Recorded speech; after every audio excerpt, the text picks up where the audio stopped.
Did you catch any fish today? Yeah, I caught some bass.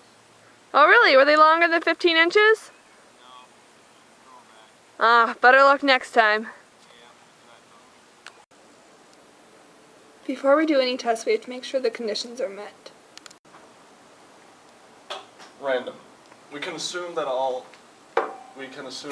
the fish caught in the lake were random, normal, 10% rule. We can assume that there are more than 510 fish in the lake. And independent, all expected counts are greater than or equal to 10. The formula we need is shown, but we used our calculator to solve for the average length of a bass in the lake. And since the p-value, since the p-value is close to 0, we have enough evidence to conclude that the proportion of bass that meet the required minimum length in this lake is indifferent from 80%. This is our 95% confidence interval, so we can be 95% confident that between 39.24% and 66.64% of bass in the lake meet the required minimum length.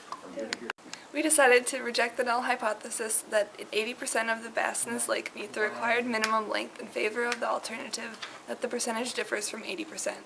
Since our confidence interval of 0.3924 to 0.6664 does not contain 0.80, this indicates that 80% is not a plausible value for the true proportion of bass that meet the requirement. Therefore, we confirm our decision to reject the null hypothesis.